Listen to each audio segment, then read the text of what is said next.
여러분 혹시 초콜릿 좋아하십니까? 만약 그 초콜릿 가격이 어느 날 갑자기 280% 올랐다면요?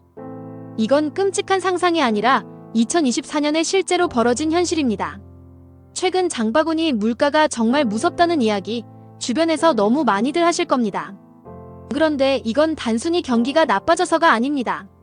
우리가 애써 외면해온 기후변화가 이제는 우리의 지갑을 직접적으로 공격하기 시작했다는 가장 강력하고 명백한 증거입니다. 불과 몇 년 사이 캘리포니아의 채소는 80%, 유럽의 올리브유는 50%나 폭등했습니다. 이건 시작에 불과합니다. 오늘 저는 기후변화가 더 이상 막연한 환경 문제가 아니라는 것을 증명하려 합니다. 이건 당장 내일의 우리 밥상을 위협하는 처절한 식량 안보 문제이며 최신 연구 데이터는 이 사실을 똑똑히 보여주고 있습니다. 핵심에는 스페인의 한 유력 연구기관이 발표한 충격적인 보고서가 있습니다. 이 연구의 주장은 너무나도 명확하고 또 파괴적입니다. 2020년 이후 발생한 이상기후는 과거의 모든 기록을 초월할 정도로 극단적이며 이것이 전 세계 식료품 가격의 단기 폭등을 직접적으로 유발했다는 겁니다. 과거의 연구들이 기온 상승이 장기적으로 생산량에 미치는 영향에만 집중했다면 이 연구는 우리가 놓치고 있던 진짜 핵심을 짚어냅니다. 바로 특정 이상기후 사건 하나가 불과 몇 달 만에 시장 전체를 어떻게 초토화시키는지 그 직접적인 인과관계를 증명했다는 점입니다. 예를 들어보겠습니다. 2022년 여름 기록적인 폭염과 물 부족에 시달린 캘리포니아와 애리조나를 기억하실 겁니다. 그 끔찍했던 여름의 여파는 불과 몇 달 뒤인 11월 채소 가격을 전년보다 80%나 끌어올리는 비극으로 돌아왔습니다. 이건 남의 나라 이야기가 절대 아닙니다. 연구는 18개 나라에서 발생한 16개의 사례를 제시하며 이 주장을 처절하게 뒷받침합니다. 우리나라는 어떻습니까? 2023년 여름 지독한 폭염과 잦은 비로 탄저병이 돌면서 사과와 배 가격이 폭등해 금사과, 금배라는 말까지 나왔습니다. 명절 차례상에 과일 올리기가 무섭다는 말이 괜히 나온 게 아닙니다. 이 역시 기후변화가 우리에게 보낸 명백한 청구서입니다. 지중해 식단의 핵심인 올리브유도 마찬가지입니다. 이탈리아와 스페인을 휩쓴 2년간의 가뭄으로 2024년 1월 가격이 50%나 폭등했습니다.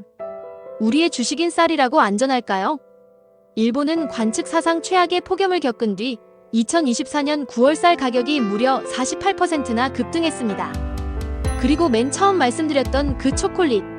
전 세계 코코아의 60%를 생산하는 가나와 코트디부아르에 덮친 폭염은 기후변화가 아니었다면 4도는 더 낮았을 겁니다. 이단 한 번의 폭염이 국제 코코아 가격을 재앙적인 수준인 280%까지 밀어올린 겁니다. 하지만 진짜 비극은 단순히 지갑이 얇아지는 데서 끝나지 않습니다. 연구는 가격표 너머의 연쇄적인 사회적 위험을 강력하게 경고합니다.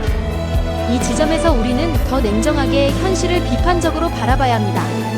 일반적으로 건강한 식재료는 가공식품보다 비쌉니다. 식료품 가격이 미친 듯이 오르면 저소득층은 생존을 위해 가장 먼저 과일이나 채소 같은 영양가 높은 음식부터 포기하게 됩니다. 이것은 곧바로 영양실조, 당뇨, 심장병 같은 질병의 증가로 이어집니다. 기후변화가 우리 사회의 건강 불평등을 더 잔인하게 심화시키고 있는 겁니다. 여기서 그치지 않습니다. 식량 가격의 폭등은 전체 인플레이션을 악화시켜 사회 전체를 뒤흔드는 뇌관이 될 수 있습니다. 인류의 역사를 돌아보십시오. 수많은 혁명과 내전, 사회적 분열의 시작에는 항상 식량 위기가 있었습니다. 우리는 지금 그 위험한 길목에 위태롭게 서 있는 겁니다. 이런 끔찍한 분석에 대해 다른 전문가들은 어떻게 생각할까요? 영국의 한 저명한 생태학자는 이 연구 결과에 전적으로 동의하면서 한 가지 더 암울한 현실을 우리에게 경고합니다. 그는 이렇게 말합니다. 식량 가격에 대한 충격은 이미 분쟁이나 무역 갈등으로 고통받는 더 긴장되고 경쟁적인 세계에 의해 최악으로 치닫고 있다고 말입니다. 기후변화라는 자연재해에 인간이 만든 정치적 갈등까지 더해져 상황을 그야말로 파국으로 몰고 간다는 겁니다. 두 전문가의 의견은 기후변화가 식량 위기를 초래한다는 점에서는 완벽히 일치합니다. 하지만 후자의 전문가는 여기에 지정학적 불안이라는 변수를 추가해서 이 위기가 얼마나 더 복잡하고 거대한 재앙인지를 똑똑히 보여준 겁니다. 그의 결론은 등골을 서늘하게 만듭니다. 앞으로 우리는 변동성이 일상이 되는 세상, 즉 영구적인 생활비 위기에 직면하게 될 것이라는 겁니다. 넷째로, 탄소 순배출량을 0으로 만들기 위한 처절한 노력을 하기 전까지 이상기후는 더 독해지고 더 심해질 겁니다. 그리고 우리의 밥상을 계속해서 공격할 겁니다. 오늘 우리가 본 데이터와 전문가들의 경고는 단 하나의 사실을 가리키고 있습니다. 기후변화는 더 이상 북극곰의 눈물이 아닙니다. 바로 내일 아침 당신의 식탁에서 벌어질 지독한 현실입니다. 이것은 더 이상 선택의 문제가 아닙니다.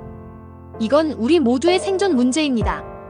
기후변화가 우리 식탁에 이미 켜놓은 이 붉은 경고등을 우리는 대체 언제까지 외면할 수 있을까요? 환경 이야기는 여러분의 후원으로 만들어지고 있습니다. 여러분들께서 후원하신 금액은 녹음, 편집, 콘텐츠 제작에 소중하게 쓰겠습니다.